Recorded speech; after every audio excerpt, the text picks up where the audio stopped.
Halo student, good morning, namo buddhaya.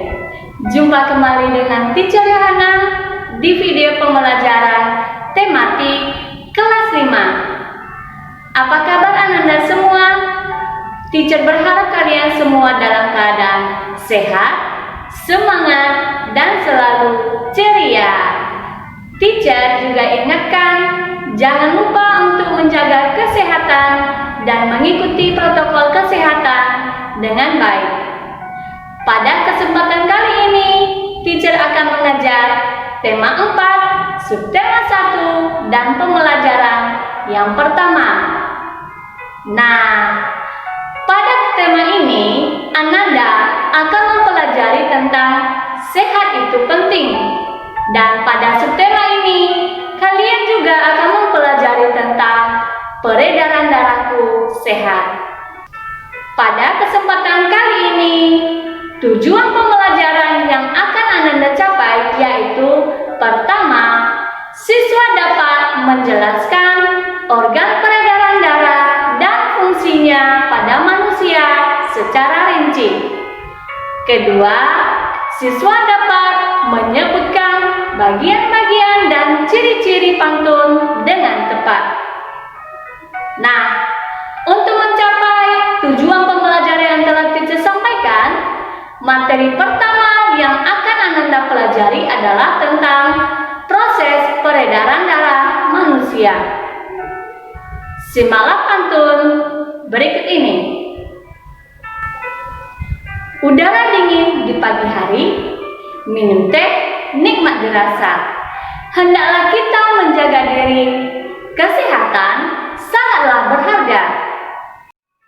Nah, pantun yang telah teacher sampaikan ini mengajak kita untuk menjaga kesehatan diri karena kesehatan sangatlah berharga. Salah satu cara menjaga kesehatan tubuh adalah dengan cara bersepeda. Bersepeda termasuk olahraga yang mendukung kebugaran dan dapat membantu melancarkan peredaran darah. Darah sangat penting peranannya bagi manusia. Peranan darah antara lain mengalirkan oksigen ke seluruh tubuh dan mengangkut karbon dioksida dari seluruh tubuh menuju paru-paru.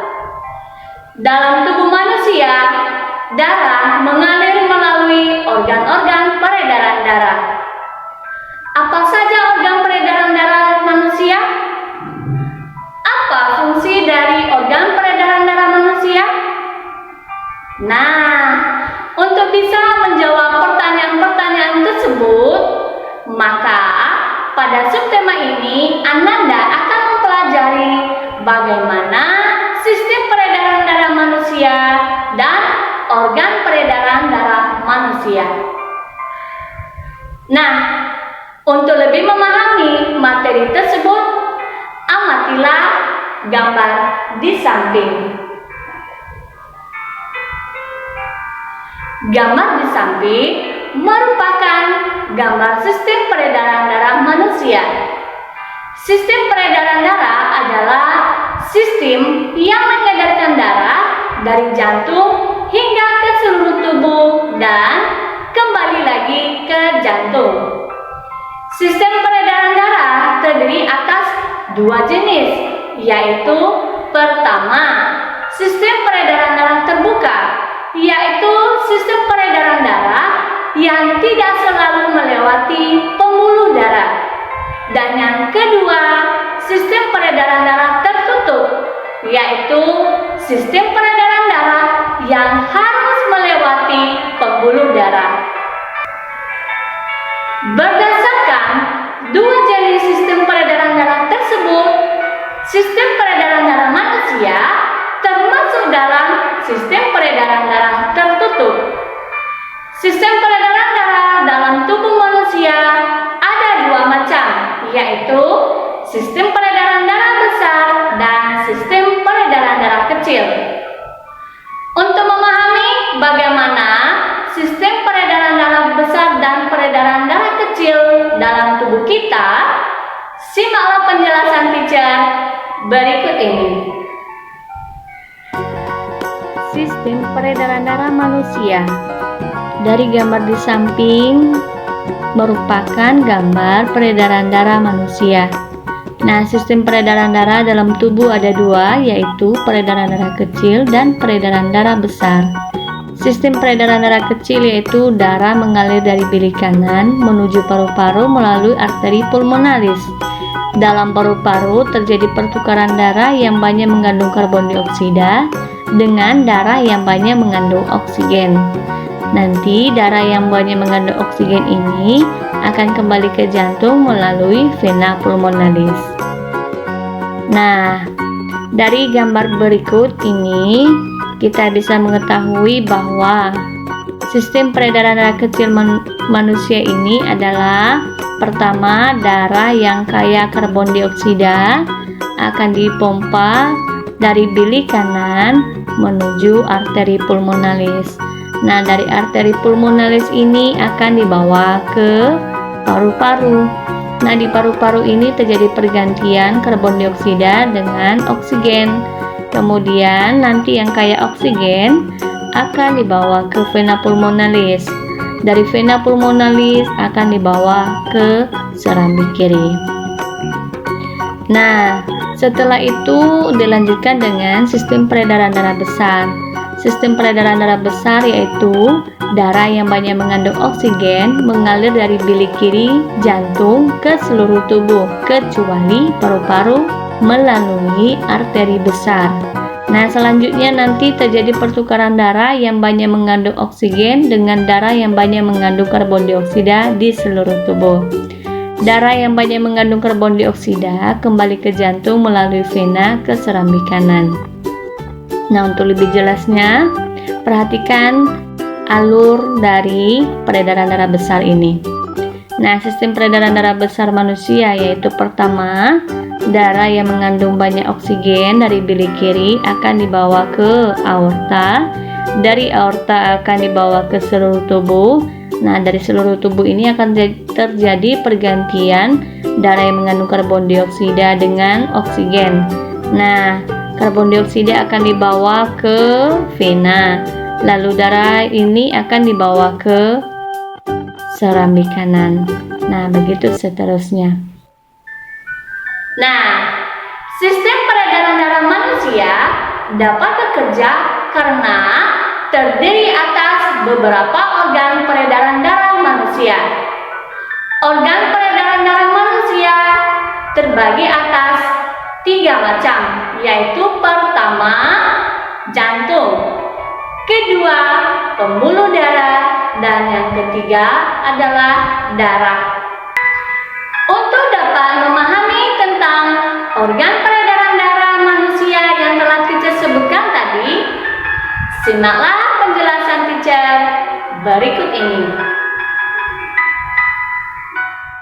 Organ peredaran darah manusia, pertama jantung. Gambar di samping merupakan gambar jantung manusia. Jantung adalah organ tubuh manusia yang berfungsi memompa darah ke seluruh tubuh. Jantung memompa darah dengan cara berkontraksi dan berelaksasi secara bergantian sehingga jantung berdenyut, mengembang, dan mengempis. Jantung terletak di dalam rongga dada sebelah kiri. Ukuran jantung kira-kira sebesar kepalan tangan pemiliknya. Jantung tersusun atas kumpulan otot-otot yang sangat kuat yang disebut dengan miokardium. Jantung terdiri atas 4 ruang, yaitu pertama, serambi kanan berfungsi untuk menerima darah kaya karbon dioksida dari seluruh tubuh. Kedua, bilik kanan berfungsi untuk memompa darah kaya karbon dioksida ke paru-paru. Ketiga, serambi kiri berfungsi untuk menerima darah kaya oksigen dari paru-paru. Dan yang keempat adalah bilik kiri yang berfungsi untuk memompa darah kaya oksigen ke seluruh tubuh. Nah, antara serambi dengan bilik ada pembatas yang disebut dengan katup. Nah, fungsi katup ini adalah mencegah tercampurnya darah kaya karbon dioksida dengan darah kaya akan oksigen. Kedua, pembuluh darah. Pembuluh darah merupakan saluran tempat mengalirnya darah dari jantung ke seluruh tubuh dan dari seluruh tubuh kembali ke jantung. Pembuluh darah terdiri atas dua jenis, yaitu pembuluh nadi yang disebut dengan arteri dan pembuluh balik yang disebut dengan vena. Nah, perbedaan antara kedua pembuluh ini adalah yang pertama, pembuluh nadi. Nah, pembuluh nadi ciri-cirinya pertama tempatnya sembunyi, kedua dindingnya tebal, kuat dan elastis, aliran darahnya berasal dari jantung, denyutnya lebih terasa seirama dengan denyut jantung, katup hanya di satu tempat dekat dengan jantung, jika terjadi luka, darah akan memancar, dan yang terakhir membawa darah yang mengandung oksigen, kecuali dari arteri ke paru-paru, karena pembuluh ini membawa darah yang mengandung karbon dioksida. Nah, sedangkan pembuluh balik tempatnya dekat dengan permukaan kulit, sehingga nampak di permukaan kulit ini tampak kebiru-biruan, dinding tipis dan tidak elastis, aliran darah menuju jantung, denyutnya tidak terasa, katup terdapat di sepanjang pembuluh, jika terjadi luka, darah tidak akan memancar, dan yang terakhir, membawa darah yang mengandung karbon dioksida, kecuali vena dari paru-paru, karena pembuluh ini membawa darah yang mengandung oksigen. Perhatikan gambar berikut. Nah, gambar merupakan gambar pembuluh darah. Pembuluh nadi yang terbesar disebut dengan aorta. Nah, sedangkan pembuluh balik yang terbesar ada dua, yaitu pembuluh balik atas dan pembuluh balik bawah. Pembuluh nadi dan pembuluh balik bercabang-cabang. Nah, ujung cabang pembuluh kecil itu disebut pembuluh kapiler. Pembuluh kapiler sangat halus, berdinding tipis dan berpori. Dalam pembuluh kapiler ini terjadi pertukaran dua zat, yaitu antara oksigen dan karbon dioksida. Panjang seluruh pembuluh darah manusia jika dihubungkan dari satu ujung ke ujung yang lain dapat mencapai sekitar 160.000 km. Nah, yang ketiga, darah. Fungsi darah dalam tubuh manusia yaitu pertama, mengedarkan oksigen dan sari makanan ke seluruh tubuh, kedua, menjaga keseimbangan suhu tubuh, dan yang ketiga adalah menjaga kekebalan tubuh. Darah tersusun atas bagian darah yang cair dan bagian darah yang padat. Bagian darah yang cair ini disebut dengan plasma darah, yang mana di dalamnya terlarut zat gizi, yaitu sari makanan seperti gula, garam, vitamin, protein, dan lemak. Bagian darah yang padat dibedakan menjadi 3 jenis, yaitu sel darah merah atau eritrosit, sel darah putih atau leukosit, dan keping darah atau trombosit. Nah, untuk lebih jelasnya perhatikan gambar berikut. Nah, fungsi sel darah merah yaitu berfungsi mengangkut oksigen ke seluruh tubuh. Nah, plasma darah fungsinya adalah mengedarkan zat makanan ke seluruh tubuh. Keping darah berfungsi menutup luka, dan sel darah putih berfungsi membasmi kuman yang masuk ke dalam tubuh. Nah, sekarang tugas Ananda adalah jelaskan apa fungsi dari masing-masing organ peredaran darah manusia berdasarkan penjelasan yang telah teacher sampaikan. Setelah Ananda mempelajari tentang organ peredaran darah manusia, materi berikutnya adalah tentang mengenal ciri-ciri dari pantun. Menjaga kesehatan organ peredaran darah merupakan wujud syukur kepada Tuhan. Cara mengungkapkan rasa syukur kepada Tuhan dapat dilakukan dengan berbagai cara, misalnya melalui pantun. Dengarkanlah pantun berikut ini.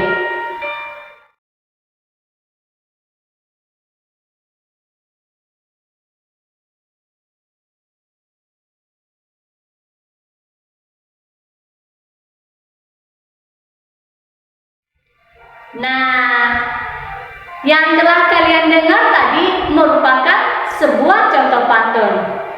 Pantun merupakan salah satu seni merangkai kata. Pantun dapat digunakan untuk mengungkapkan perasaan seseorang mengenai suatu kejadian atau peristiwa yang dialaminya. Pantun memiliki ciri khas sehingga berbeda dengan bentuk puisi lainnya. Berdasarkan pantun yang telah kalian dengar tadi, ciri-ciri sebuah pantun yaitu: pertama, pantun bersajak AB-AB. Kedua, satu bait terdiri atas 4 baris. Ketiga, tiap baris terdiri atas 8 sampai 12 suku kata. Dan yang keempat, terdiri atas 2 bagian, yaitu pertama, sampiran, merupakan kata-kata dalam 2 baris pertama atau baris ke-1 dan kedua setiap bait. Rambutku lebat. Bagian sampiran berfungsi sebagai penentuan agar pantun memiliki rima yang tepat dan mengalir, mudah diingat dan mudah dipahami oleh pendengar dan pembaca. Kedua, isi, merupakan kata-kata dalam 2 baris terakhir atau baris ketiga dan baris keempat setiap bait. Bagian isi pantun berisi maksud atau pesan yang ingin disampaikan pembuat pantun. Baiklah anak-anak, demikianlah materi yang dapat Teacher sampaikan pada kali ini.